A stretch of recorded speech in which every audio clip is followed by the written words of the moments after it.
প্রবল ভূ-আলোড়নের ফলে কোমল পাললিক শিলা দ্বারা গঠিত ভূত্বক প্রচণ্ড পার্শ্বচাপের প্রভাবে যখন ঢেউয়ের মতো কুঁচকে যায়, তাকে সেই কুঞ্চনকেই বলা হয়ে থাকে ভাঁজ বা বলি বা ফোল্ড।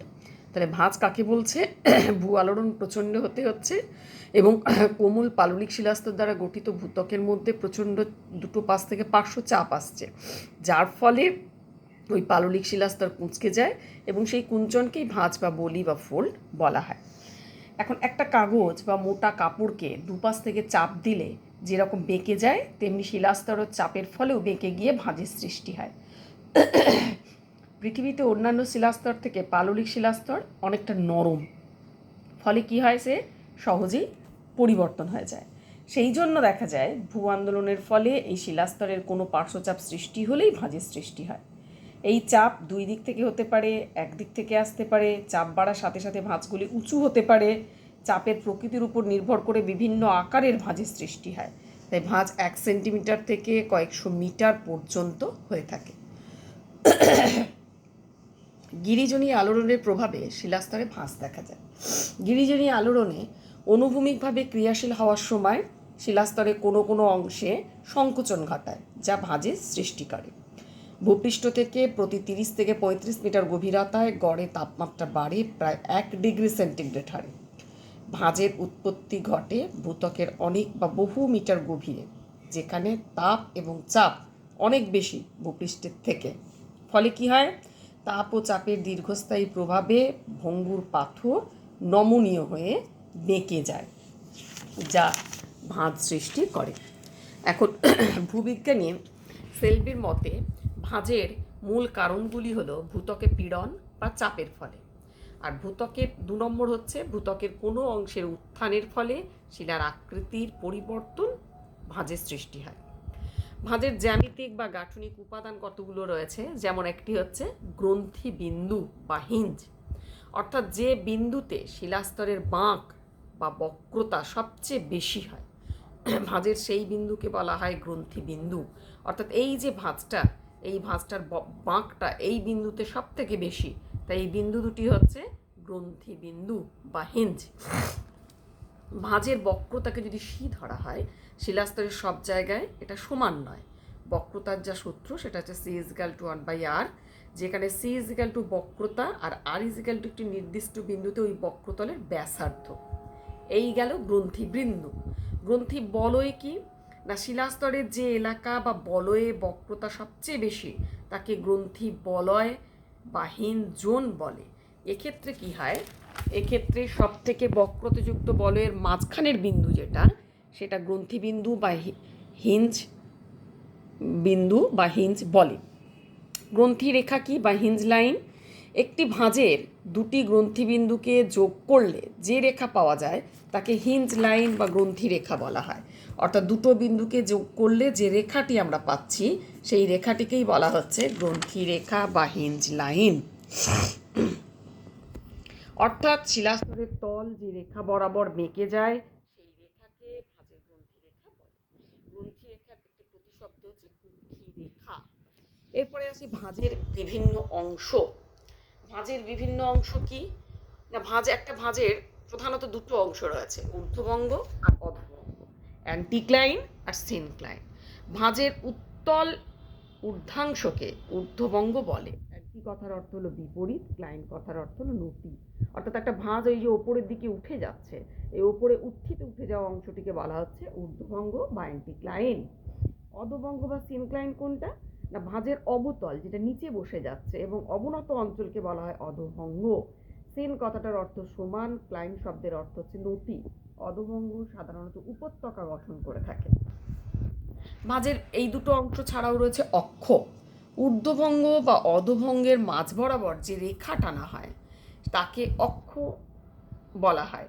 অক্ষ ভাঁজের দুটি বাহুর মাঝখানে অবস্থান করে। তাহলে ঊর্ধ্বভঙ্গ আর অধোভঙ্গের মাঝে যে রেখাটা টানা হচ্ছে সেটাকে বলা হচ্ছে অক্ষ। যেমন দেখো, এই যে এই অংশটা ভাঁজের ঊর্ধ্বভঙ্গ আর এটা অধোভঙ্গ, ফলে এই যে রেখাটা টানা হচ্ছে, এই রেখা বরাবর এটাকে বলা হচ্ছে অক্ষ। আর এটা বরাবর যে তলটা থাকছে সেটা হচ্ছে অক্ষ তল। একটা ভাঁজের এই অংশটা যেটা হচ্ছে, এই অংশটাকে বাহু, এই অংশটাও বাহু, ওপরে উঠে যাওয়া অংশটাকে বলা হচ্ছে ঊর্ধ্বভঙ্গ, নিচে বসে যাওয়া অংশটাকে বলা হচ্ছে অধোভঙ্গ, সব থেকে উঁচু অংশটা হচ্ছে চূড়া ভাঁজের, আর এটাকে কেটে দিলে যে তলটা পাওয়া যাচ্ছে কাল্পনিক সেটাকে বলা হচ্ছে অক্ষতল। এইভাবে কতগুলো অংশ ভাঁজের রয়েছে। তাহলে ঊর্ধ্বভঙ্গ বা অধোভঙ্গের মাঝ বরাবর যে রেখা টানা হয় তাকে অক্ষ বলে। অক্ষ ভাঁজের দুটি বাহুর মাঝখানে অবস্থান করে। আর অক্ষতল কাকে বলছে না, অক্ষ বরাবর যে তল অবস্থান করছে সেটা হচ্ছে অক্ষতল। এছাড়া রয়েছে বাহু বা লিম্ব। কোনো ভাঁজের দুই দিকের অংশকে বাহু বলা হয়। অর্থাৎ এই যে ভাঁজটি দেখছো, এই ভাঁজের এই দিকের অংশটিও বাহু, আবার এ পাশের এই অংশটিও বাহু। দুপাশের যে অংশ দুটি, পরস্পরের বিপরীত দিকের যে অংশ দুটি, এই দুটি অংশকেই বলা হচ্ছে বাহু। এরপরে আসি ভাঁজের শ্রেণী বিভাগ। ভাঁজকে বিভিন্ন ভাগে ভাগ করা যায়। যেমন কতগুলো ভাগে বিভিন্ন প্রকারের ভাঁজ রয়েছে। যেমন প্রতিসম ভাঁজ, প্রথমেই বলি অপ্রতিসম ভাঁজ। প্রতিসম ভাঁজ কি না, প্রতিসম ভাঁজ কোনো ভাঁজের দুদিকের বাহু যদি সমানভাবে হেলে থাকে, দুটো বাহুই একই রকমভাবে হেলে অবস্থান করবে, তাকে বলা হয় প্রতিসম। এই ক্ষেত্রে অক্ষতল কী থাকবে, উলম্ব থাকবে। যে ভাঁজের দুটি বাহু সমান কোণে দুদিকে বিস্তৃত থাকে তাকে প্রতিসম ভাঁজ বলা হয়। এই ভাঁজের অক্ষ অনুভূমিক সমতলের সঙ্গে প্রায় সমকোণে একদম অবস্থান করবে। আর অপ্রতিসম ভাঁজ কি, কোনো ভাঁজের দুই বাহু যখন ভিন্ন কোণে বা অসমানভাবে দুদিকে বিস্তৃত থাকে তাকে বলা হয় অপ্রতিসম ভাঁজ। একদিকের ঢাল দীর্ঘ ও ঢালু হয়। এটা দেখো দুই দিকের বাহু দুটো কোণে থাকছে, তাই একে বলা হচ্ছে অপ্রতিসম ভাঁজ বলা হচ্ছে এই রকমের ভাঁজকে। এছাড়া দেখা যায় খোলা ভাঁজ। খোলা ভাঁজ আছে, খোলা ভাঁজ বাদ দিয়েও বলি আবৃত্ত বলি। বলি শব্দটার অর্থ হচ্ছে আবৃত্ত বলি। আবৃত্ত বলি ভাঁজ কি, আবৃত্ত বলি শব্দটার অর্থ হচ্ছে, এই বলি শব্দটার অর্থ হচ্ছে ভাঁজ। এই আবৃত্ত বলি যদি কোনো অপ্রতিসম ভাঁজের দুই বাহু একই দিকে কিন্তু ভিন্ন কোণে থাকে, দুটো মানে অপ্রতিসম ভাঁজের দুটো বাহু একই দিকে, অপ্রতিসম ভাঁজের দুটো অপ্রতিসম ভাঁজ হবে, তার ভাঁজের দুটো বাহু কি হয়, দুটো বাহু একই দিকে থাকবে, একই দিকে কিন্তু ভিন্ন কোণে থাকবে, ভিন্ন কোণে অবস্থান করবে, ভিন্ন কোণে থাকবে, তখন তাকে বলা হয় আবৃত্ত বলি ভাঁজ। আবৃত্ত বলি তাকে বলা হয়ে থাকে। আচ্ছা, সমকাত ভাঁজ। সমকাত ভাঁজ কি, সমকাত ভাঁজেরও একটা বৈশিষ্ট্য হচ্ছে কোনো ভাঁজের দুটি বাহু সমকাত মানে সমান কোণে থাকবে, এটা সমান কোণে অবস্থান করবে, তখন সেই ভাঁজকে বলা হয়ে থাকে সমকাত ভাঁজ। সমান কোণে একই দিকে পরস্পরের সমান্তরালে, একই দিকে পরস্পরের সমান্তরালে অবস্থান করবে, পরস্পরের সমান্তরালে থাকবে, তখন তাকে সমকাত ভাঁজ বলে। এছাড়া দেখা যায় রিকাম্বেন্ট ফোল্ড। রিকাম্বেন্ট ফোল্ড কোনটা না, রিকাম্বেন্ট ফোল্ড হচ্ছে, রিকাম্বেন্ট ফোল্ড হচ্ছে যে যখন কোনো ভাঁজ পরস্পরের দিকে একে অপরের উপরে এসে দুটো পার্শ্বচাপ বেশি যদি থাকে, একটা ভাঁজের পার্শ্বচাপ বেশি হয়ে গেল, আরও পার্শ্বচাপ হলো, একটা ভাঁজ অপর ভাঁজের ওপর এসে হেলে অবস্থান করলো, ঊর্ধ্বভঙ্গটা অধোভঙ্গের মধ্যে এরকম হেলে অবস্থান করছে, তখন তাকে বলা হচ্ছে রিকাম্বেন্ট ভাঁজ। অর্থাৎ এই পাশে পার্শ্বচাপ বেশি হচ্ছে, পার্শ্বচাপ বেশি হওয়ার ফলে এই যে ঊর্ধ্বভঙ্গটা এরকমভাবে ছিল, এই ঊর্ধ্বভঙ্গটা ক্রমশ পার্শ্বচাপ বেশি পাওয়ার ফলে একদম বেঁকে নিচে অধোভঙ্গের ওপর শায়িত অবস্থায় হয়ে আসছে, তখন এই ধরনের ভাঁজকে বলা হচ্ছে রিকাম্বেন্ট ফোল্ড। অর্থাৎ কোনো ভাঁজের দুটি বাহু যদি একটি অপরটির ওপর অবস্থান করে, দুটো বাহু কি করছে, একটি অপরটার ওপর অবস্থান করছে, একটি অপরটার ওপর থাকছে, অপরটার উপর অবস্থান করছে, অতিরিক্ত পার্শ্বচাপের ফলে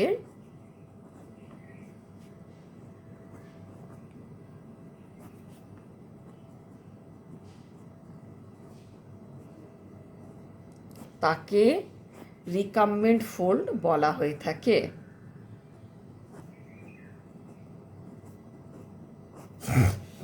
এরপরে আসে উদ্ঘট্ট ভাঁজ। উদ্ঘট্ট ভাঁজ কোনটা না, পার্শ্বচাপের তীব্রতা যদি আরও বেশি হয়ে যায়, পার্শ্বচাপের তীব্রতা অধিক হলে রিকাম্বেন্ট ভাঁজের মাঝ বরাবর ভেঙে যায় এবং ভাঁজের একটি অংশ অপর অংশ থেকে দূরে সরে যায়, তখন তাকে বলা হয় উদ্ঘট্ট ভাঁজ। অর্থাৎ পার্শ্বচাপটা আরও বেশি হয়ে গেল, তখন একটি অপর বরাবর একটু দূরে সরে চলে যাচ্ছে, এই রকম এই যে ভাঁজের এই অংশটা দূরে সরে যায়, তখন তাকে বলা হচ্ছে উদ্ঘট্ট ভাঁজ। তীব্রতা অধিক হলে রিকাম্বেন্ট ভাঁজের মাঝ বরাবর ভেঙে যায় এবং ভাঁজের একটি অংশ অপর অংশ থেকে দূরে সরে যায়। এই ধরনের ভাঁজকে বলা হয়ে থাকে উদ্ঘট্ট ভাঁজ। ন্যাপ। মাঝে মাঝে দেখা যায় অতিরিক্ত অনুভূমিক চাপ বৃদ্ধির ফলে রিকাম্বেন্ট ভাঁজের ওপরের বাহু অক্ষ বরাবর বিচ্যুত হয়ে পার্শ্বচাপের অভিমুখে সরে যায়। এই বিচ্যুতি শিলাখণ্ডকে বলা হয়ে থাকে ন্যাপ এবং এই চ্যুতিটিকে উদ্ঘট্টও বলা হয়। ন্যাপ অনেক ক্ষেত্রে বিজ্ঞানীদের প্রকৃত ভূমিরূপ নির্ণয়ে জটিলতা সৃষ্টি করে। মধ্য হিমালয়ের বিভিন্ন অংশে ন্যাপের উপস্থিতি লক্ষ্য করা যায় এবং কাশ্মীর হিমালয়, কুমায়ুন হিমালয়েও বিভিন্ন রকমের ন্যাপ লক্ষ্য করা যায়। এরপর আসি পাখা ভাঁজ। পাখা ভাঁজ বা খোলা ভাঁজও দেখা যায়। একদিক থেকে পার্শ্বচাপ পেলে ভাঁজের ঊর্ধ্বভঙ্গ, অধভঙ্গ নিচু ও প্রশস্ত হয়, এই ধরনের ভাঁজকে বলা হয় খোলা ভাঁজ। সান্নিধ্য ভাঁজও দেখা যায়। দুদিক থেকে এই ধরনের বেশি মাত্রায় পার্শ্বচাপ এলে সান্নিধ্য ভাঁজ দেখা যায়। কি হয়ে যায় না, সান্নিধ্য ভাঁজ দুদিক থেকে একই ধরনের বেশি মাত্রায় পার্শ্বচাপ হলে সেক্ষেত্রে ভাঁজের ঊর্ধ্বভঙ্গ অধভঙ্গগুলি কাছাকাছি থাকে, বাহুগুলি খাড়া থাকে, তখন তাকে বলা হয় সান্নিধ্য ভাঁজ। একদম ঘন ঘন অবস্থান করে, তখন তাকে বলা হয় সান্নিধ্য ভাঁজ। এছাড়া দেখা যায় আবৃত্ত বলি বললামই, যে কোনো অপ্রতিসম ভঙ্গের অক্ষতল যদি হেলে থাকে, বাহু দুটি যদি একই দিকে অবস্থান করে, ভিন্ন কোণে থাকে, তখন তাকে বলা হয় আবৃত্ত বলি ভাঁজ। সমনত ভাঁজ বা সমভঙ্গ, যদি কোনো আবৃত্তি বলির দুটি বাহু একই দিকে সমান নতিকোণ করে হেলে থাকে, অর্থাৎ বাহু দুটি সমান্তরাল থাকে, তখন তাকে সমনত বা সমভঙ্গ ভাঁজ বলা হয়। একনত ভাঁজও দেখা যায়। অনেক সময় কি হয়, অল্প পার্শ্বচাপ ফলে পাললিক শিলাস্তরে কোথাও কোথাও শুধুমাত্র একদিকটা ভাঁজ দেখা যায়, এই যে একদিকটা দেখা দিচ্ছে, এই রকমকে বলা হয় একনত ভাঁজ। এক পার্শ্বচাপটা একদিক থেকে আসছে, ফলে একদিকে ভাঁজের সৃষ্টি হয়েছে, একে বলা হয় একনত ভাঁজ। আচ্ছা, ছত্রাকার ভাঁজ রয়েছে। এই যে ছত্রাকার ছাতার মতো, অর্থাৎ এই ভাঁজের দুটি বাহু বেঁকে গিয়ে ছাতার রূপ ধারণ করে। এই যে ঊর্ধ্বভঙ্গটা বেঁকে গিয়ে একদম আগে ছিল এরকম ছাতার মতো রূপ ধারণ করেছে, তখন তাকে বলা হয় ছত্রাকার ভাঁজ। তীক্ষ্ণ ভাঁজ বা সেব্রন ভাঁজ। কঠিন শিলাস্তরের ক্ষেত্রে ঊর্ধ্বভঙ্গ অধভঙ্গের উপরিতলটি গোলাকার না হয়ে সমকোণীয় হয়, এই যে সমকোণ 90 ডিগ্রি কোণে অবস্থান করছে, তখন তাকে গোলাকার, এটা গোলাকার হচ্ছে না, এই যে এর গোলাকার মাথা এরকম গোলাকার হচ্ছে না, সমকোণ হচ্ছে। সমকোণ হলে তখন তাকে বলা হচ্ছে তীক্ষ্ণ ভাঁজ। ঊর্ধ্বভঙ্গ দ্বারা অধভঙ্গ দ্বারা না, একটি বৃহৎ ঊর্ধ্বভঙ্গের শিলাস্তরের মধ্যে অনেকগুলি ছোট ছোট ঊর্ধ্বভঙ্গ, এই যে দেখো অনেকগুলো ছোট ছোট ঊর্ধ্বভঙ্গ এবং অনেকগুলি ছোট ছোট অধভঙ্গ অবস্থান করছে একসঙ্গে, তখন এটাকে বলা হচ্ছে ঊর্ধ্বভঙ্গ ধারা, এটাকে এই অধভঙ্গের পুরো অংশটাকে বলা হচ্ছে অধভঙ্গ ধারা। আর অবনত ভাঁজ কাকে বলছি না, ঊর্ধ্বভঙ্গ অধভঙ্গের অক্ষতলটি সাধারণত অনুভূমিক থাকে, কিন্তু কোনো কোনো সময় এই অক্ষতল একদিকে হেলে থাকতেও পারে, অর্থাৎ যে কোনো একদিকটা ঢালযুক্ত হয়, তখন তাকে অবনত ভাঁজ বলা হয়। একদিকটা ঢালটা দেখা যাচ্ছে, এই যে অক্ষর বরাবর একদিকটা ঢাল দেখা যাচ্ছে, তখন তাকে বলা হচ্ছে অবনত ভাঁজ। এইরকম প্রচুর ভাঁজ নানা রকমভাবে সৃষ্টি হয়ে থাকে।